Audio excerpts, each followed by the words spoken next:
Son las 8:09 de la mañana. La agenda legislativa está muy intensa. Hay algo que no está ocurriendo exactamente en el Parlamento, pero que involucra protagónicamente al Parlamento, que son las conversaciones entre el gobierno y las testeras de las cámaras para ver de qué manera se puede llegar o no a un acuerdo. Y es lo que queremos comentar esta mañana. Lo hemos hecho durante la semana con distintos protagonistas.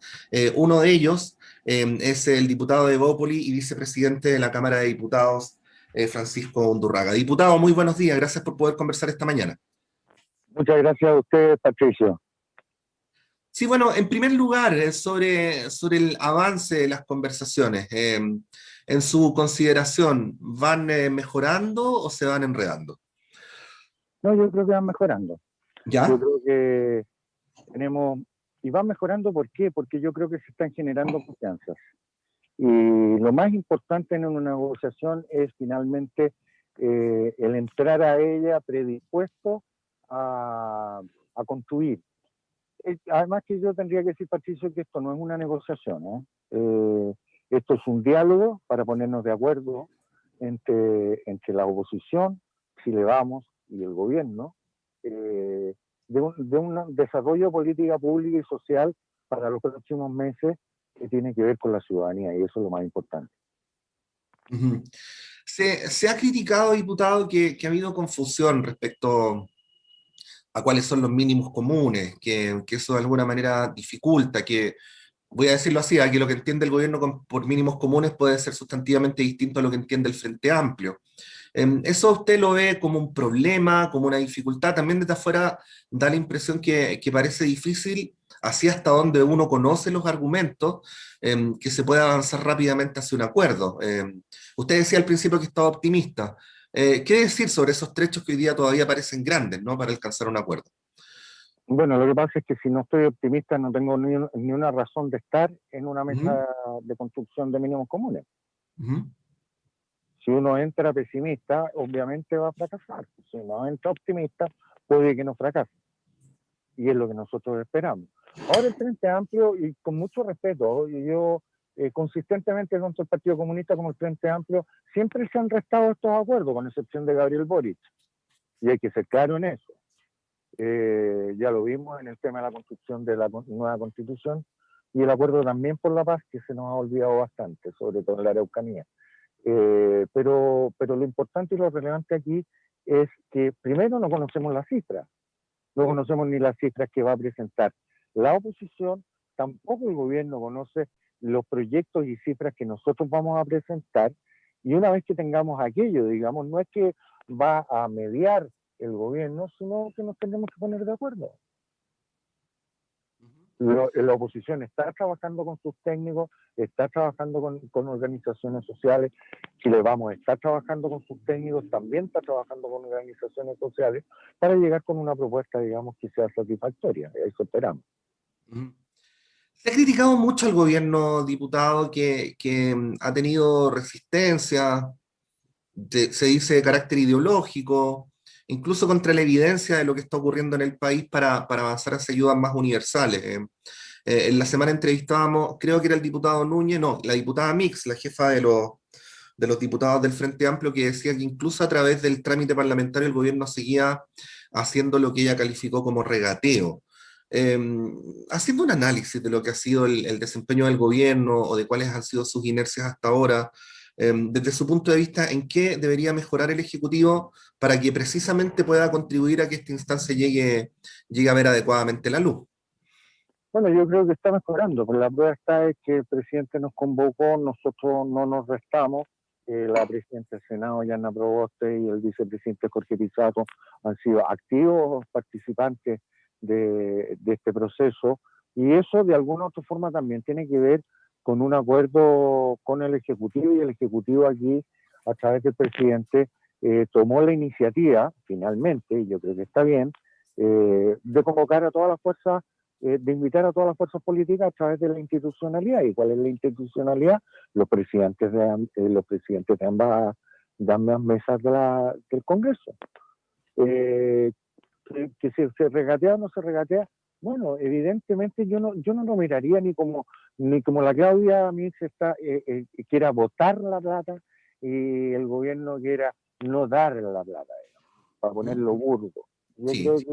que cada uno juega su rol, hay que cuidar, hay que también cuidar las finanzas públicas, también hay que ser efectivo en que llegue la ayuda y bueno, hemos tenido 3 procesos de retiro, este es el tercer proceso de retiro, lo cual yo lamento, por cierto, porque siempre creí, siempre he sido un convencido que las ayudas tienen que venir del Estado y no los ahorros Ujú. de los ciudadanos.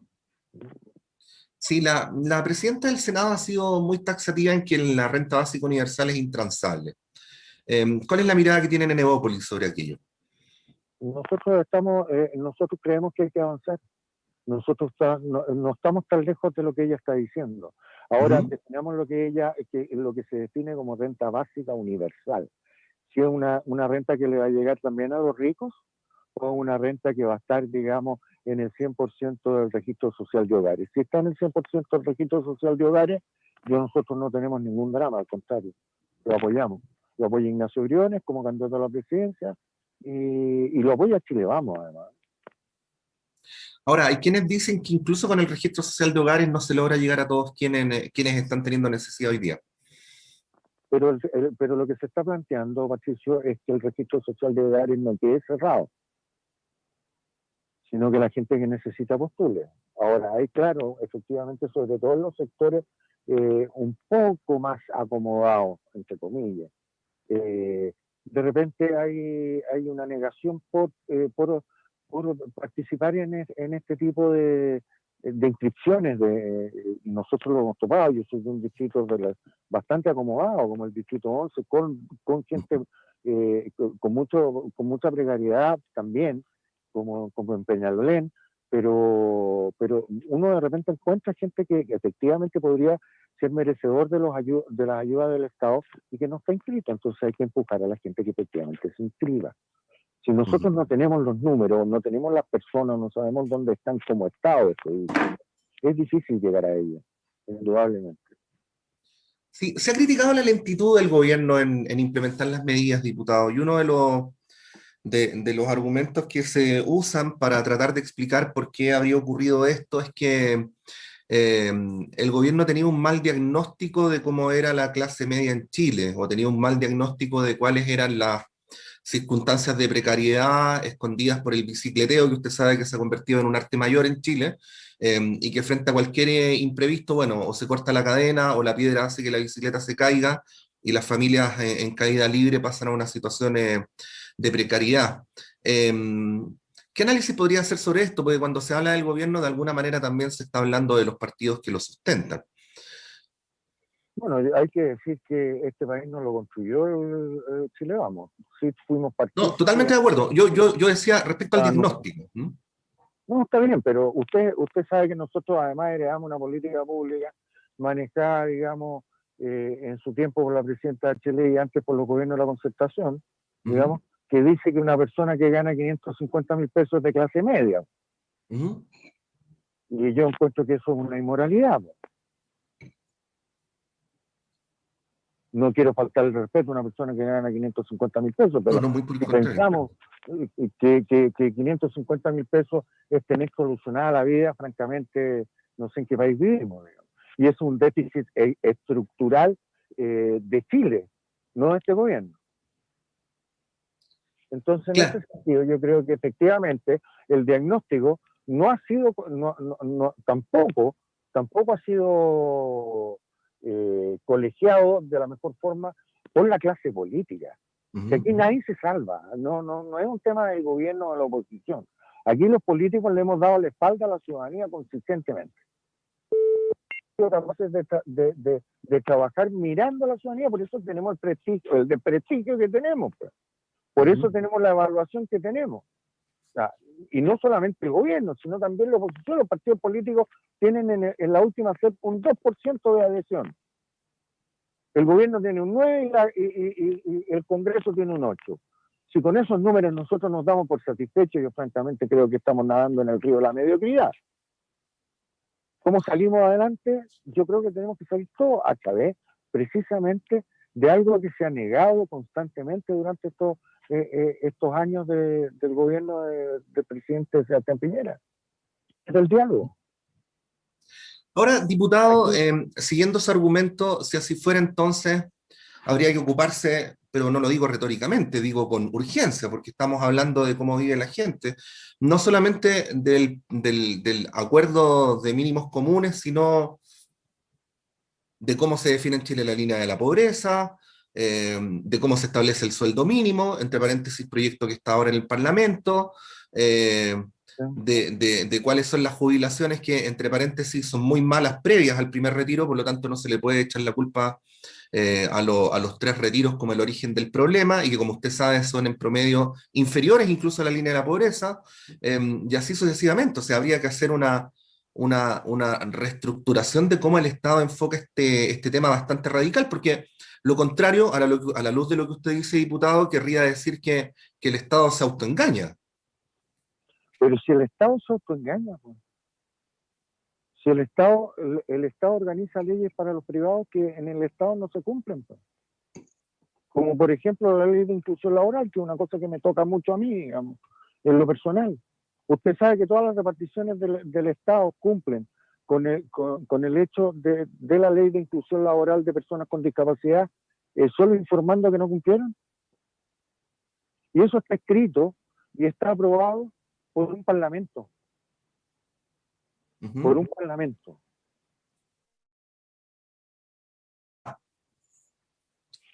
Cada vez que se quiere mejorar el sueldo mínimo hay dificultades. O sea, cuando usted dice, bueno, con 550.000 pesos nadie es de clase media, es una inmoralidad, pero usted sabe que buena parte de los sueldos del país son de ese monto menores. Bueno, yo estoy Entonces, de acuerdo con usted. entonces, si uno quiere mirar el tema integralmente, estoy haciendo abogado al diablo como le corresponde a todo periodista en una Pero entrevista, porque diputado. y en Lo forma que uno debería, lo que uno paralela, debería decir es, hay que ir con los recursos. Y si el entrevistado dice, hay que cuidar las finanzas públicas y no están los recursos, entonces uno debería decir de vuelta, bueno, entonces, ¿cómo se generan los recursos? bueno, ahí está el tema. Y usted ¿Mm? ha señalado lo correcto. Este es un país que lamentablemente hoy día es mucho más pobre que el 17 de octubre antes del estallido social. Es más pobre. Claro, tenemos las mismas carreteras, tenemos los mismos televisores a color, tenemos internet, más o menos nomás, según nos hemos dado cuenta todos desde nuestras casas, los que hemos tenido la posibilidad, por cierto, de trabajar en forma telemática y de gozar de tener wifi o internet. Eh, pero también tenemos que asumir que no somos los ingleses de Sudamérica. Sí, este es un país que evidentemente está mejor que algunos países vecinos nuestros, pero aquí aquí no está la panacea. Aquí, por ejemplo, tenemos que estudiar y que se está estudiando los mínimos comunes o se va a presentar las exenciones tributarias. Aquí hay más de 8.000 millones de dólares al año que se dejan de pagar al Estado por beneficios que se otorgan a privados. Pues. Y nosotros tenemos que ser capaces de normalizar. ¿Por qué la señora del kiosco o de la panadería, de la hormiga, tributa y tiene declaración mensual, y hay gente hiper rica que tiene campos y tributa sobre una renta presunta? ¿Alguien me puede explicar por qué al siglo XXI pasa eso? ¿Porque en los campos no hay wifi? ¿O porque esa gente no tiene acceso al internet? ¿Y no serviría el royalty a la minería y el impuesto a los super ricos para esto, diputado? Yo creo que el impuesto a los súper ricos es un súper buen eslogan. Yo felicito a la Camila Vallejo en haber encontrado un súper buen nombre para un pésimo impuesto. Y voy a explicar por qué un pésimo impuesto. Primero, porque es por una vez. Y nosotros tenemos que tener a gastos constantes, ingresos constantes. Y lo que se pretende es efectivamente que por parte del Partido Comunista exista un, entre comillas, garrote a la gente que es súper rica. Bueno, ok, está bien, están en su política, en su formato política. Si lo que pretendemos de verdad es recaudar, es primero, preocupémonos de que no se cierren la cantidad de pymes que se están cerrando todos los meses provocadas por la pandemia. No son súper ricos, pero son fuentes de trabajo. Hoy día nosotros estamos preocupados de las personas. Sí, que me parece bien, es lo que hay que hacer. Pero, ¿cuánto hemos hablado de verdad de las pequeñas y medianas empresas que finalmente, cuando terminemos la pandemia, van a tener que ser las que generen la fuerza de trabajo, o sea, la fuerza laboral, y la gente pueda trabajar, pues? Entonces esto es un poquito más grande, muy complejo lo que estamos viendo. Yo no tengo la receta completa por eso. Y por eso me Sí, abro, digamos, a conversar con la oposición y ser un entusiasta, y espero que de mínimos comunes también tengamos la valentía de pasar a máximos comunes. Ahora, si yo tengo claridad, y la ciudadanía tiene que tener claridad, que lamentablemente hay sectores que no quieren sentarse a conversar. Y lo que quieren es efectivamente ir contra un gobierno determinado y de turno. Nosotros a lo mejor en nuestra historia fuimos una mala oposición. Hoy día hemos sido gobierno por segunda vez y hemos sufrido no la complacencia de la oposición, ni el facilismo de la oposición para ejercer nuestra potestad de gobernar, sino que nos hemos arrinconado todos, tanto la oposición como el gobierno. Entonces, que nos sentemos hoy día a conversar, a mirarnos a las caras, entendiendo, por ejemplo, y no comprendiendo la declaración de un tremendo senador de la República como el senador Montes, poniendo en duda todo, diciendo que todo es una trampa, que todo es perverso. No me presto para hacer trampa. A lo mejor pienso distinto a usted y a las personas que me están escuchando. Y es legítimo que ellas y ustedes piensen distinto a mí. Por algo luchamos todos por la democracia y tenemos que fortalecer la misma. Y una forma de fortalecer la misma es precisamente generar los diálogos. La oposición dirá, oiga, pero es que esto es una cocina. Pero si conversar, ponerse de acuerdo, es lo que es el mandato popular que tenemos los parlamentarios. Se llama parlamento, no se llama de otra forma. Si yo no hablo con Pamela Giles o no hablo con Camila Vallejo y ella no habla conmigo, ¿qué sentido sí. tiene? Diputado, no era la pretensión de esta entrevista quedarse en el tema, pero déjeme preguntarle algo más o comentarle algo más. Eh, es cierto que sería un error grabar con B corta, ¿no? En estas circunstancias particulares a quienes lo están pasando mal, pero hay objetivamente sectores que durante esta crisis no solo se han sostenido, sino que les ha ido mucho mejor. Un sector, el sector minero. Otro sector son las grandes fortunas del país. Y deduzco que es por eso, que más allá de que uno puede tener discrepancias técnicas o institucionales, que se reflota la idea del royalty de la minería y aparece la idea del impuesto a los súper ricos. Uno, pudiendo seguir su argumento y estando de acuerdo respecto a que es mala idea impuestos por una sola vez, se preguntaría, bueno, y entonces, ¿por qué no se avanza hacia un impuesto permanente? Pero le quería comentar algo más general le quería comentar algo más general, diputado, para devolverle la palabra, y ahí es que usted eventualmente puede tener toda la razón en lo que dice sobre que el proyecto del impuesto a los super ricos pudiera ser malo, pero ¿sabe lo que pasa? Que yo desde que soy periodista nunca he escuchado un proyecto de aumento de impuestos que no haya sido descalificado por razones técnicas. Es como si todos los proyectos de aumento de impuestos de la historia de Chile son malos por razones técnicas. Y a mí me parece que al final parece que el problema de fondo es que hay sectores a los que no les gustan por definición los aumentos de impuestos. Bueno, yo podría ser a ver, pequeño, se puede escuchar como pequeño lo que yo podría decir. Nosotros discutimos un aumento en tramos durante esta legislatura y también tenemos un tramo de 45%.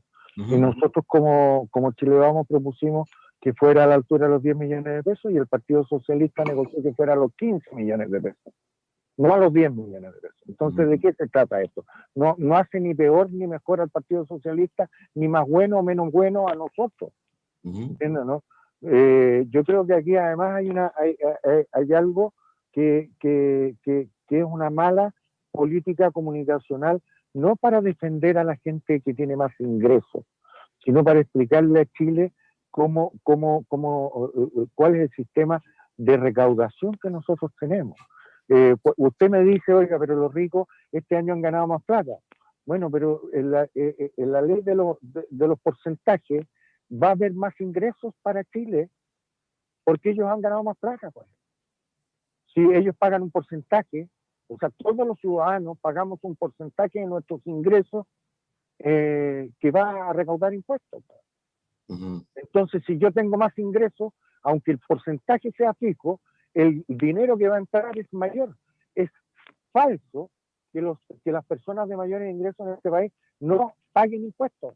Es falso. Pagan a través de sus empresas y pagan a través de las personas.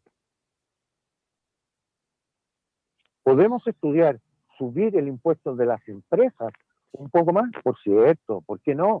Podemos estudiar, y de hecho estamos muy interesados que así sea, que las exenciones tributarias que hoy día existen se puedan suprimir o gradualmente bajar, por cierto, que la ganancia de capitales en las acciones que se compran en la bolsa, en las 40 acciones más transadas, paguen impuestos de ganancia versus hoy día no pagan, por supuesto que hay que hacerlo, pues. Por supuesto que hay que hacerlo. Yo no estoy diciendo que no. Que el impuesto al lujo, una persona que tiene un auto de 30 millones de pesos, pague más por ese auto, por supuesto que sí, pues. Por supuesto que sí. Si nosotros no nos negamos a eso, lo que nos negamos es que impuestos que no se hayan discutido en términos serios por gente que no es Francisco Undurraga, que no es un experto tributarista, que nos asesore al Parlamento y lleguemos a la conclusión que es bueno aplicarle un impuesto por una vez a las personas de más altos ingresos, bien, si es bueno generar un royalty minero distinto al que estamos generando, bien, pero hecho no sobre la pasión política, pues eso hecho sobre la racionalidad tributaria para que de verdad recaude lo que pretendemos que recaude. Y aquí esto se hizo, discúlpeme, el royalty minero se hizo en forma populista, no se hizo en forma, claro, usted me va a decir el economista tanto y el economista cuánto, pero este Parlamento da lamentablemente calambre en relación a cómo se asesora para muchas leyes. Una de estas es el royalty. Puede ser una buena idea. Fíjese que el royalty que se aprobó durante el 2011 por la presidencia del presidente Sebastián Piñera, recién ahora vamos a ver si funciona o no funciona. Si estábamos en un precio del dólar al 2,5 promedio durante este tiempo y ahora vamos a saltar sobre el 4. No le damos ni siquiera la oportunidad a ver cuándo recauda y toda nuestra argumentación es quizás tal vez por lo que pasó anteriormente. Diputado Undurraga, para finalizar esta conversación, entrevistábamos a la senadora Proboste creo que el martes, y ella decía, porque a mí me urge, no es que me urja personalmente, pero el tema de los plazos, ¿no? Porque creo que hay un consenso de que las ayudas tienen que llegar lo más rápidamente posible. Ella decía que a más tardar hoy, eso decía el martes, ¿no? La oposición iba a presentar su propuesta y que el gobierno debería contestarla a principios de la próxima. Bueno, han transcurrido 3 días desde esa entrevista, ahora estoy entrevistando al vicepresidente de la Cámara. ¿Cuáles son los plazos que usted proyecta, aunque sabemos que en esto es imposible ser preciso, respecto a cuándo se podría alcanzar un acuerdo? Mire, yo creo que el acuerdo es bien obvio lo que voy a decir, cuando se junten las puntas. Yo creo que hemos sido todos respetuosos de los procesos y de los tiempos de todos. ¿Ya? El gobierno también le interesa que las ayudas lleguen lo antes posible. Al gobierno no le interesa que las ayudas no lleguen. A Chile Vamos también, y al igual que a la senadora Yana Proboste le interesa que lleguen las ayudas. Pero no nos vamos a dar la mano hasta que estemos convencidos que es el máximo esfuerzo que podemos hacer en relación al tema. No el mínimo esfuerzo. Van a ser mínimos comunes, efectivamente, pero yo espero que las ayudas sean las máximas posibles, sustentables en el tiempo, que permitan además el desarrollo del país al mediano y largo plazo también. Diputado Francisco Undurraga, muchas gracias por esta conversación y que tenga buen fin de semana. Igual usted, saludos a la gente que nos está escuchando y que el domingo celebren aunque a la distancia a sus madres. ¿Eh? Nos vemos. Gracias, diputado. Que esté muy bien.